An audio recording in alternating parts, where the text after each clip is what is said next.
What's going on, everybody?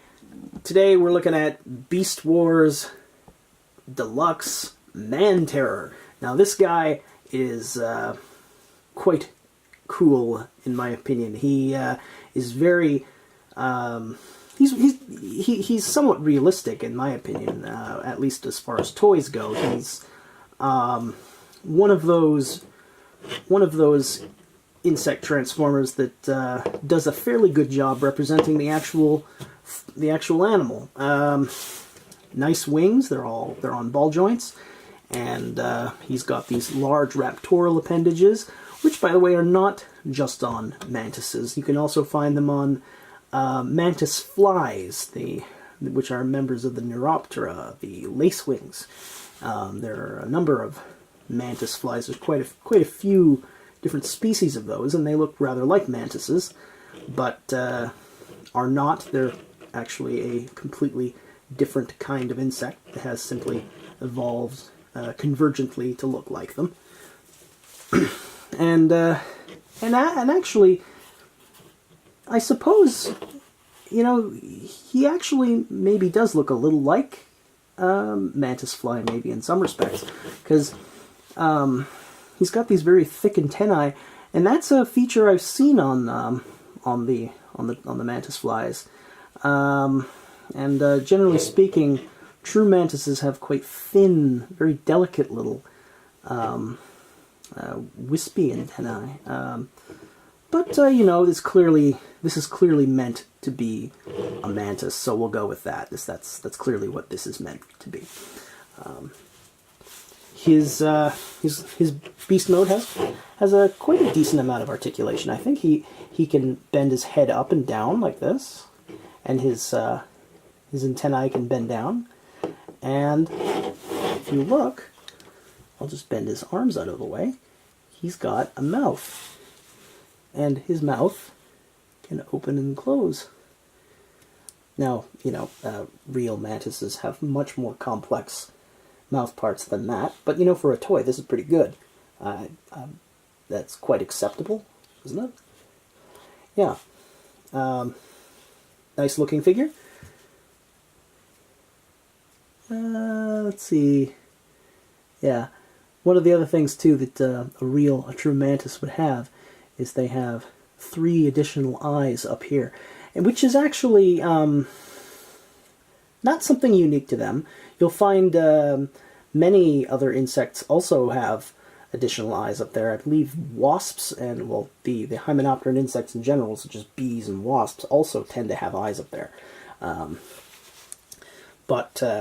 Yeah, he doesn't, but that's fine. I mean, the guys designing this stuff, they're not entomologists or anything like that. So that's fine. I like these wings. These wings look quite good. If you stretch them out like that, he has quite a spread. He's when he's got his wings out like that, he looks to be a pretty decent size when he's like this, and he's got a lot of reach with these arms. You can shoot them out like that, and they go pretty far. And you can see right here, he's got a weapon inside his raptorial appendage. He's got a saw blade, and they friction fire out. I'm not really going to. I'll take them out, but I'm not going to really try to launch them. They friction fire out and then go missing. But pretty neat, yeah? It's a transparent purple color. Yeah.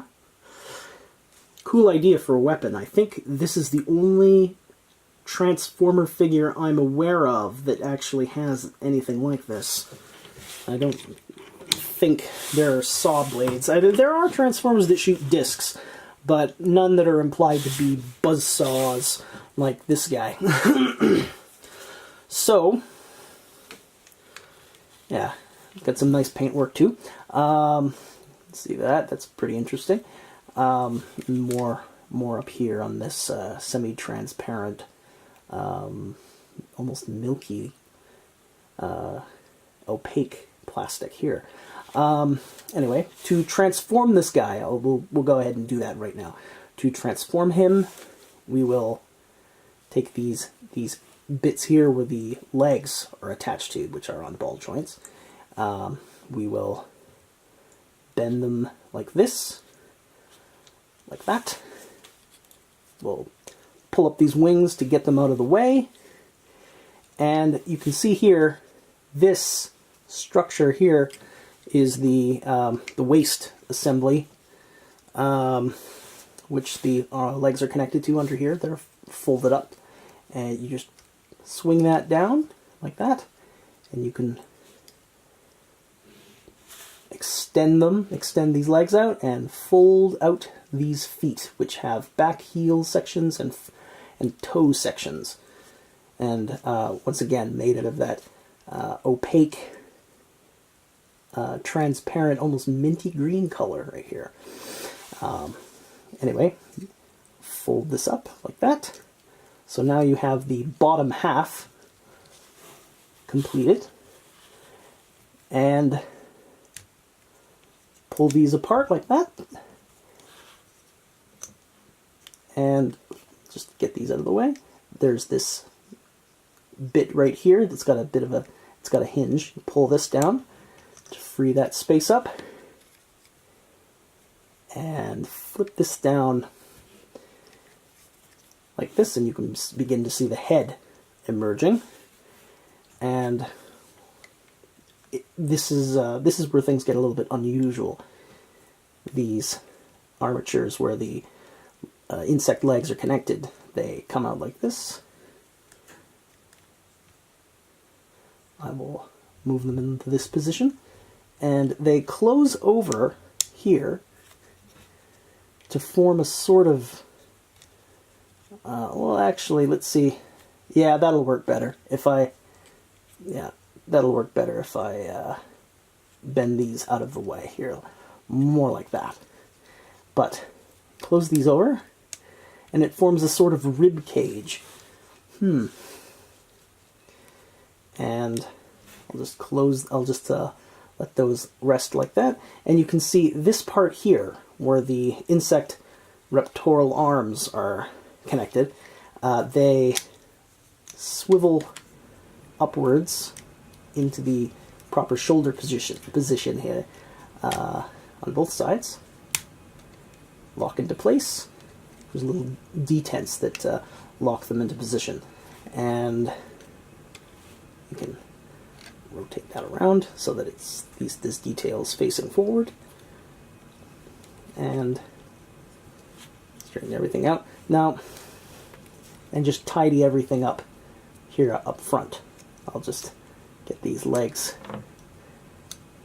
And I suppose there's a number of configurations you can go with here, but what I do is take these antennae and I attempt to tuck them in beneath these legs, because they actually do go pretty far. Once you get them into the right position, see they go down like that, and then I take these legs and then get them into this position like that. There we go. So now he's got this very interesting torso design. I think I've seen other people transform this differently, but this is the way how I prefer him to look. You can see he's got quite an interesting head sculpt. He's another one of those Predacons that has that psycho face. Like, this is clearly one of those Predacons that have personality problems and is probably not terribly safe to be around. Like Inferno. Weirdly enough, remember how I said there's, or I think I said that mantises actually are supposed to have a group of 3 eyes on the top of the head. And you see here that it looks like in his robot mode, he actually does have them in his robot mode, but he didn't have them in beast mode. Odd. very weird design of head too. It's like it's very rounded, but it's also but not not at all benign looking. It still definitely looks very freaky and very threatening. And of course, when you bend his head up like that, you can see he's got another one of those rub signs. Yep, that's the Predacon rub sign that he's got up there. And yeah, this is another thing too. I would imagine someone that doesn't have any hands having a bit of a personality problem. And yeah, a guy with a face like that, he's got buzzsaws in his hands, and the only thing he can do is kill things. He can't do delicate work. He can't interact with people normally. The only thing he can do is wreck things. So I guess he has no reason to be a well-rounded individual. But yeah, he's pretty interesting.